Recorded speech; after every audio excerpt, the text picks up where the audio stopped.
그리스도인이라면 누구나 종말에 대한 궁금증을 가지고 있습니다. 마지막 때에는 환란이 있고 그 징조가 이제 시작되었다는 두려움이 우리 세대에 있습니다. 우리는 어떠한 종말론적 경각심을 가지고 이 때를 살아야 할까요? 하나님은 오늘 우리에게 이렇게 말씀하십니다. 너는 가서 마지막을 기다리라. 이는 내가 평안히 쉬다가 끝날에는 내 몫을 누릴 것임이라. 성도의 삶에는 은혜의 시기가 있고 환난의 시기가 있습니다. 또 심판의 때가 있고 고난당하는 때가 있습니다. 어느 시대를 살든지 성도에게 공짜 인생은 없습니다.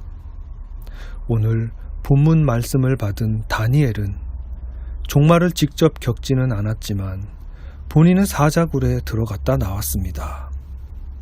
믿음과 믿음의 싸움은 어느 시대에나 성도의 삶을 도전합니다. 성도의 인생에는 각자의 싸움이 있고 자기의 싸운 대로 받을 상급이 있습니다. 우리는 지금 어디에 있는 걸까요? 성도 여러분, 우리는 지금 애통하는 시대에 있습니다. 우리는 지금 은혜의 때를 지나 환난의 시기에 있습니다.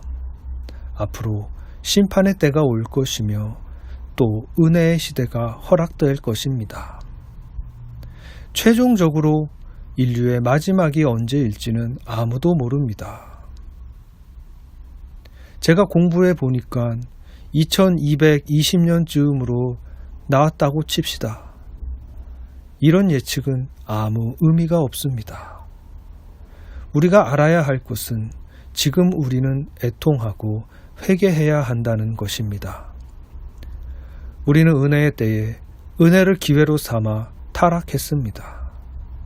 지금 우리의 신앙은 도전받고 있습니다. 성도는 이 환난의 때에 연단을 받아 스스로를 정결하게 할 것입니다. 또한 이 악한 세대에서 성도가 자신을 지킬 때 하나님의 심판의 때는 다가옵니다. 너는 가서 마지막을 기다리라. 언제가 될지는 아무도 모릅니다. 때로는 믿음을 지키기 위해 저항해야 할 때가 있을 것입니다. 때로는 믿음을 지키기 위해 포기해야 할 때가 있을 것입니다. 진리 앞에서는 담대하고 내 이익 앞에서는 잠잠해야 할 때가 있을 것입니다. 그러나 우리가 최종적으로 기다리는 것은 하나님의 구원입니다. 성경에서 종말은 하나님의 구원을 의미합니다. 너는 가서 마지막을 기다리라. 애통하는 시대를 지나면 심판의 때가 옵니다. 심판의 때는 원수들에게는 재앙이 되고 성도는 보호하심을 받는 시간입니다. 애굽의 열 재앙이 그러했고 계시록의 여러 재앙들이 그러합니다. 성도에게는 하나님의 심판이 하나님이 구원하시는 은혜가 됩니다. 이 세상에 하나님의 심판이 임할 때 성도에게는 평안이 있습니다. 너는 가서 마지막을 기다리라.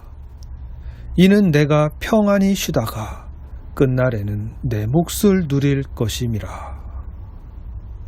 기다릴 때가 있고 평안히 쉴 때가 있으며 우리의 몫을 누릴 때가 있습니다. 그리고 이 모든 것이 끝나는 때가 있음을 잊지 마십시오. 우리는 지금 울며 기다리는 애통의 시대에 있습니다. 그럼 우리가 몫을 누릴 때 그 몫은 무엇으로 얻습니까? 그렇습니다. 우리의 상급은 우리가 어떤 시대에 있든지 그 시대에 하나님이 주시는 사명을 충성함으로 얻습니다. 지금 우리는 제 가운데 앉아서 하나님이 고난당하게 하심으로 회개하는 때입니다. 연단 받을 때에 스스로를 깨끗게 함으로 깨어 있으십시오. 세상 앞에서 믿음으로 맞서 자기를 지키는 싸움을 싸우십시오.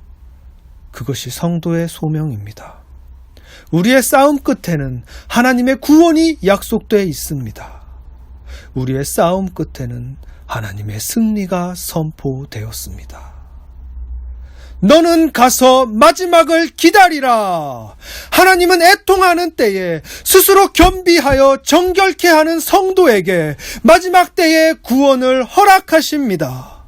너는 가서 마지막을 기다리라. 이는 내가 평안히 쉬다가 끝날에는 내 몫을 누릴 것임이라. 아멘.